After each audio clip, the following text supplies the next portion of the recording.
Kumaha hukumna ngajual kulit atawa tanduk atawa naon wae tina hewan kurban dengan tujuan untuk biaya operasional proses penyembelihan hewan kurban atau dengan tujuan apapun selain eta.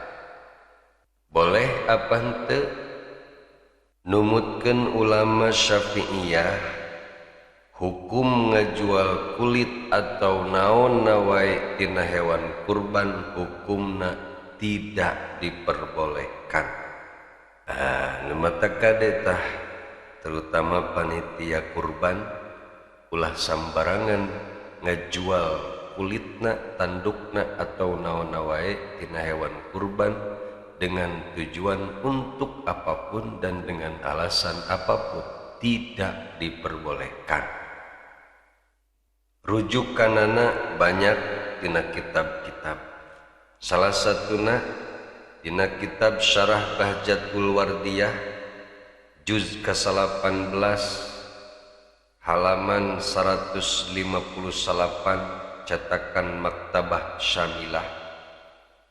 Wala yajuzu bai'u syai'in, henteu meunang ngajual sesuatu minal udhiyati tina hewan kurban walau kanat tatawu'an, sanajan eta kurbanna kurban sunnah. Atuh komo deui lamun kurbanna kurban wajib, sama sakali henteu meunang ngajual apapun tina eta hewan.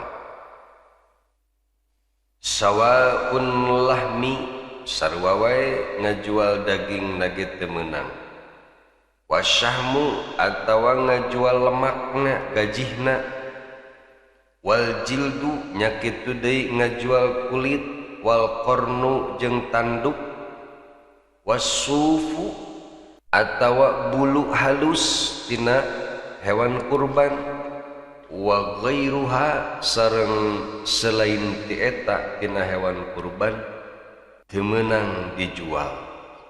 Walaisa lahu jeung teu meunang ja'lul jildi ngajadikeun kulit hewan kurban au ghairihi atawa selain kulit hewan kurban ujrotan sebagai kulian lil jazzari pikeun tukang jagal atau tukang mencit. Jadi ngajual kulit ataupun naon wae tina hewan kurban dengan tujuan apapun, rek tujuanna ngulian nu mencit sugan, itu tidak diperbolehkan. Kumahakeun atuh? Bal yatasaddaqu bihi, akan tetapi eta kabeh kudu disodakohkeun. Nya kitu deui dijelaskeun dina kitab Hasyiah Jamal, wala yajuzu bai'u syai'in minal udhiyati, jeung henteu meunang ngajual sesuatu dina hewan kurban. Walal hadyi, jeung teu meunang ngajual sesuatu dina hewan anu dijadikeun dam atau denda. Sawaun sarua bae kana wajiban au tatawuan, rek kurban wajib atawa kurban sunnah, fayahrumu maka haram bai'u syai'in min lahmiha, ngajual sesuatu tegesna berupa dagingna, wajildiha jeung kulitna, wasyahmiha jeung lemakna, wa ghairi dzalika min ajzaiha jeung selain ti eta tina anggota hewan kurban haram dijual. Wa in kanat tatawuan, sareng lamun kurbanna kurban sunnah, jazal intifa'u, boleh ngambil manfaat bijildiha tina kulitna, misalkan dijieun bedug atawa dijieun naon we lah selain ti bedug, wal iddikharu min syahmiha jeung boleh nyimpen lemakna atawa gajihna wa ba'dil lahmiha jeung nyimpen sebagian daging kurban lil akli dengan tujuan untuk dimakan wal hadiyati jeung tujuanana pikeun dihadiahkeun atawa disodakohkeun. Jadi intina dina kitab Hasyiah Jamal oge hukum ngajual sesuatu tina hewan kurban hukumna haram.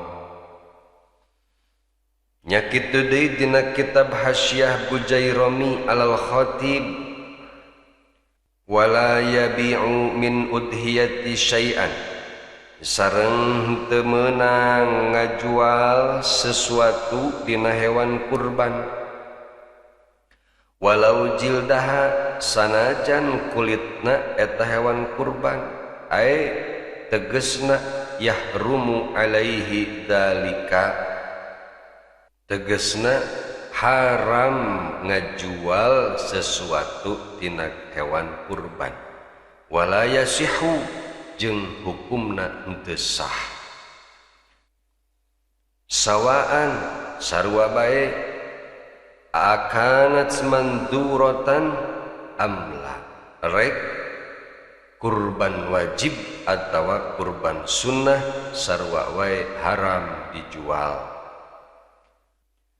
Kumaha cenah lamun kulitna dimanfaatkeun ku jelema anu kurban misalna dijieun bedug atawa rek dijieun jaket cenah kunu kurbanna boleh apa henteu walahu sareng pikeun jalma anu kurban ayang tafi'a boleh ngamanfaatkeun dijildi udhiyati kulit hewan kurban at-tatawu'i anu sunnah.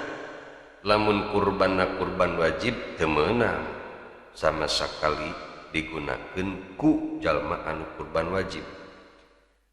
Ari kurban sunnah mah kama yajuzu lahul intifa'u biha boleh ngambil manfaat tina hewan anu dikurbankeun kumanehanana nu penting ulah dijual ka aya ja'alahu dalwan misalna ku jalma anu kurban teh kulitna rek dijieunkeun naon timbaan au na'lan atawa rek dijieunkeun sendal au khufan atawa sepatu boleh akan tetapi wa tasadduqu bihi afdalu lamun eta kulit disodakohkeun ka batur eta lebih afdol leuwih utama. Kumaha cenah lamun disewakeun meunang apa henteu wala yajuzu bai'uhu wala ijaratuhu teu meunang dijual atawa disewakeun ge sarua teu meunang. Naon sababna disewakeun teu meunang? Li'annaha bai'ul manafi'i sebab ari nyewakeun teh sarua jeung ngajual manfaat.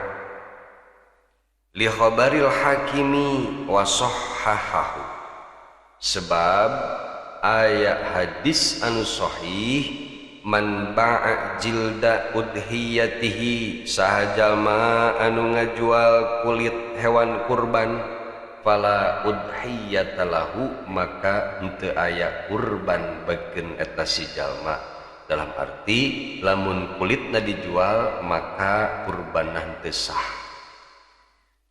Wala yajuzu i'ta'uhu ujratan lil jazzari jeung teu meunang mikeun sesuatu tina hewan kurban dengan tujuan untuk kulian mencit teu meunang. Misalkeun tah ieu mah pingping tukangna kanggo aa sebagai kulian mencit teu meunang. Lamun arek mikeun bae geus sedekah eta mah ulah aya diiming-imingi dengan kulian. Namun disedekahkeun mah boleh. Nah, etalah pendapat-pendapat ulama anu nganut madhab Imam Syafi'iyah. Akan tetapi numutkeun Imam Abu Hanifah sakumaha ditulis dina kitab Subulus Salam, wa qala Abu Hanifah, sareng parantos ngadauh Imam Abu Hanifah, yajuzu bai'uhu, boleh ngajual sesuatu tina hewan kurban bi ghairi dananiri wad darahimi, dengan selain dinar atau dirham, yakni bil urudi, tegesna jeung harta. Maksudna boleh dengan cara barter, mungkin gitu. Nah, etalah pendapat Imam Abu Hanifah. Kusabab di Indonesia mah kebanyakan anak menganut madhab Imam Syafi'i, urang tuturkeun bae Imam Syafi'i berikut ulama-ulama na rahimahumullahu ta'ala anhum, bahwa menjual apapun tina hewan kurban hukumna haram. Wallahu a'lamu bishawab.